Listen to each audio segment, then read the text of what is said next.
that kind of flows directly into the next question that I had for y'all too, man. Legendary. How do you become legendary? Is it based off of what you just said right there, KL? You got to be cutting edge and change the game.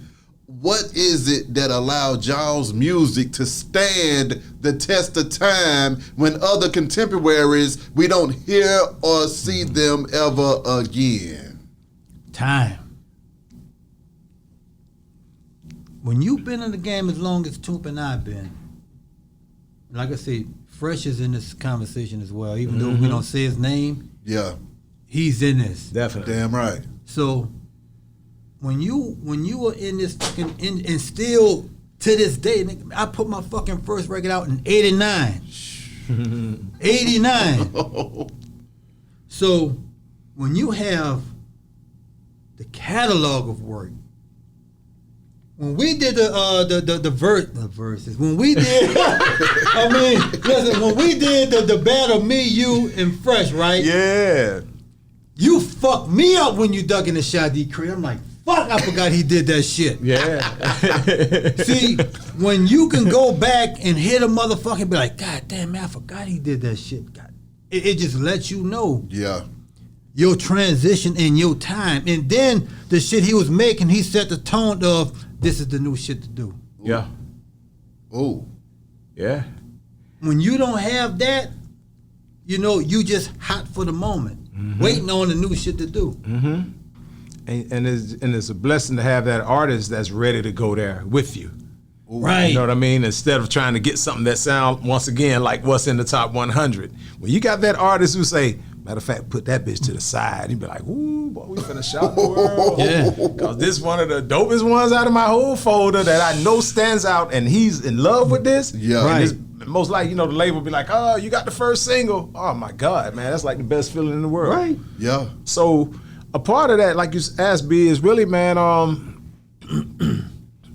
like you say, is this shit was a hobby at first. Once we found out that we knew, like, oh shit, we do this, and then we get on the phone with each other for hours, like, hey man, you know, I'm stuck or whatever. So it wasn't no YouTube. We were giving each other tutorial and holding up the phone for moms and whatnot. Right. Mom, when you gonna get off that phone? Mom, I'm still trying to learn how to work this machine. So Right. all that. When all that was happening, man, we wasn't thinking about no checks. We didn't know that didn't know that this shit would you could take care of families doing this shit. Right. The checks was the goddamn not what word I want to use. The checks was just like we put like when you receive something that you're not expecting and it's good to you. That's what the checks was like. Man, we can really make money off this shit because it was already fun. It was just fun. It's like that shit. And most of us who are into that come from the gaming world because it takes patience. You got to be a lightweight geek just to even sit down and figure something out. Right. And you got to have that mentality of, oh, you ain't going to beat me. Okay. How many times you done played a game and went through that certain stage? I done seen people give up. Be like, man, I don't like that game.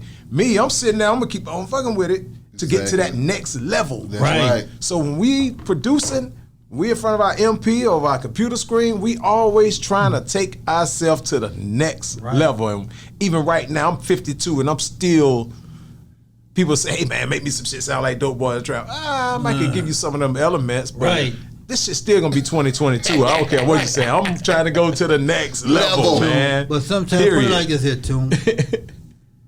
They don't, see, some of these artists do not understand that the artists you work with bring that shit out you. I would have never did Down for My Niggas if I wouldn't have heard how pissed he was when he put that call in.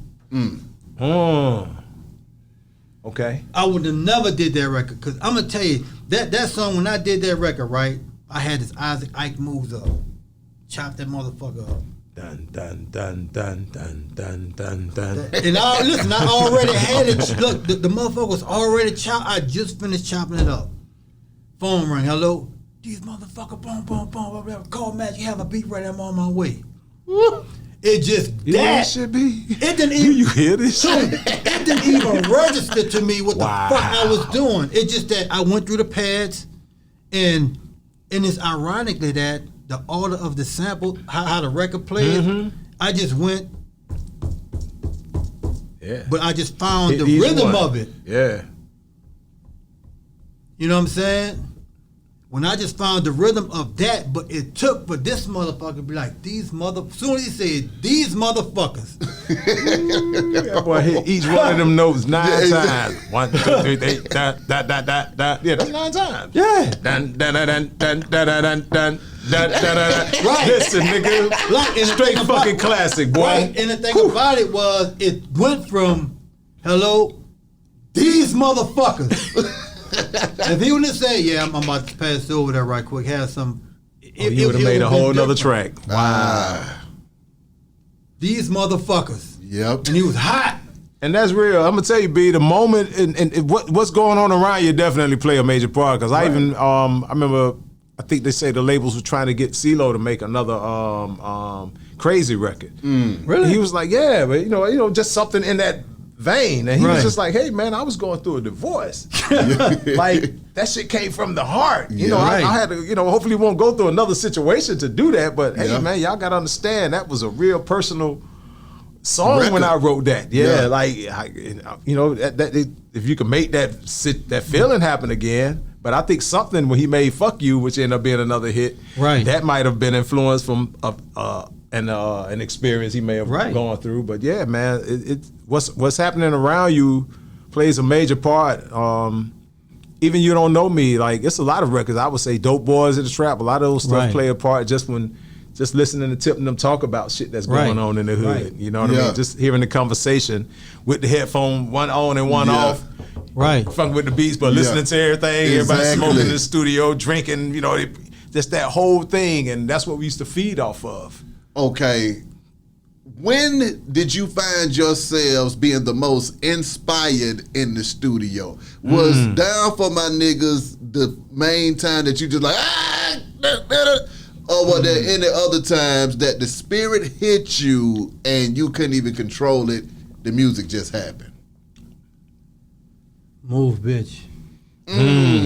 When I got the call and said they want, when Fiend signed with Rough Riders, and they said, nigga, you got to make some shit like this for X. Move, bitch was a DMX beat. Oh, I could hear that. That would have been crazy. Yeah. When they said, when I, cause it was a beat that I made for Jada, and they heard it. But the fucked up part about it was, we didn't have the internet to where we was able to, okay, let me do this, make this change in email. Nah, we had to fucking fly that shit, CDs, Yes, man. FedEx, and then he was at the tail end of his album. But when they heard it, they were like, man, you got to make some shit like this for X. I'm like, what? Hold up.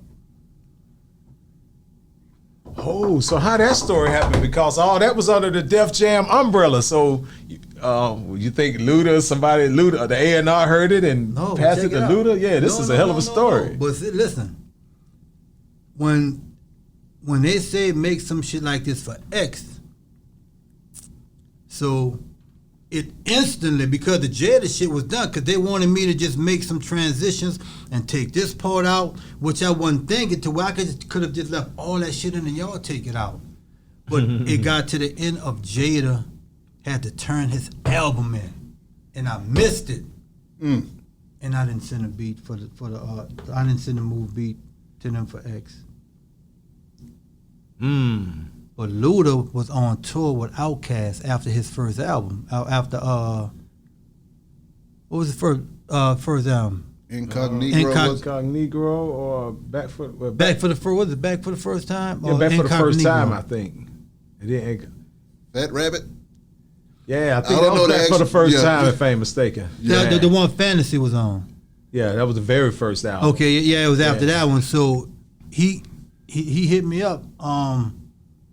It was like, Kel, boom, boom, boom, down there working on the album, you holler at me, because they Outkast and Luda, they came to New Orleans.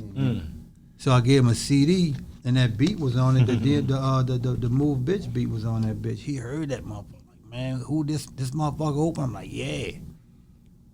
And he was like, when we get off tour, I'm coming by you to record that bitch. We recorded that record in my house. I mixed it in Patchwork. My God. Toomp, what about you? On 2-inch.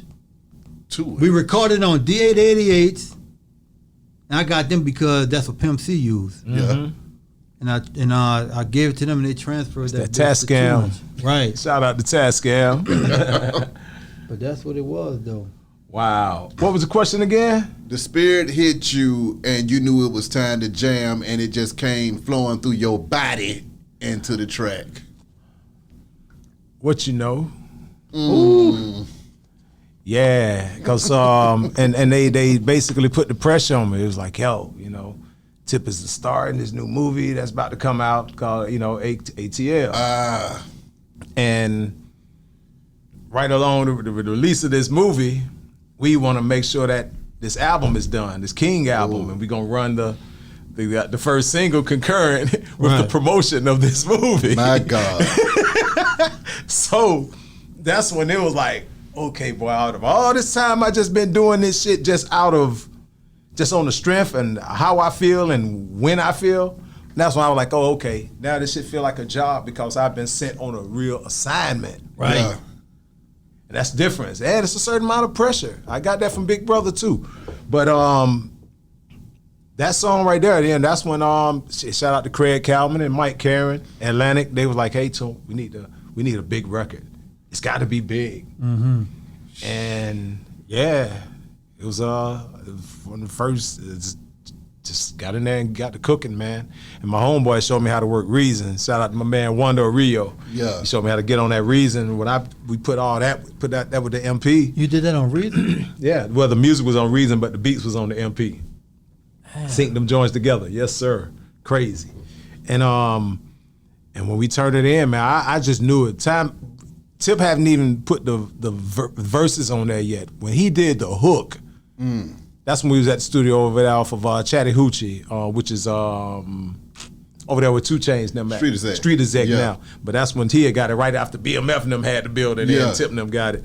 And so we was over there and man, just when people heard that hook over that track with no verses, everybody just walked in the room with that look like, my God, what have y'all niggas done? That's it. You know what I mean? Everybody had the same look on their face, and that's when I was like, okay, yeah, this.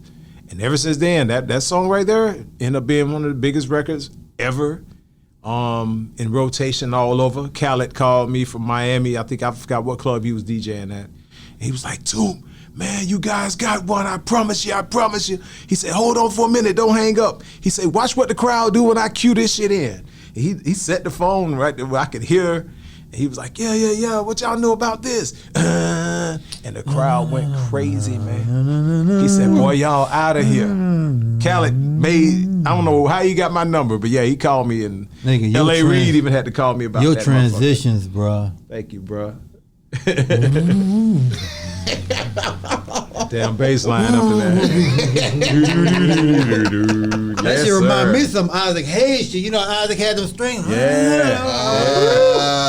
See, that's that Mayfield transition. I just put a little bit more with them synths. Man, that transition, your transitions be on some other shit. Yeah, fuck, and it's wild because L.A. Reid had called me and I thought he was playing. You know, he was like, yo, you know, it was one time I was at the studio after the song was just doing what it do.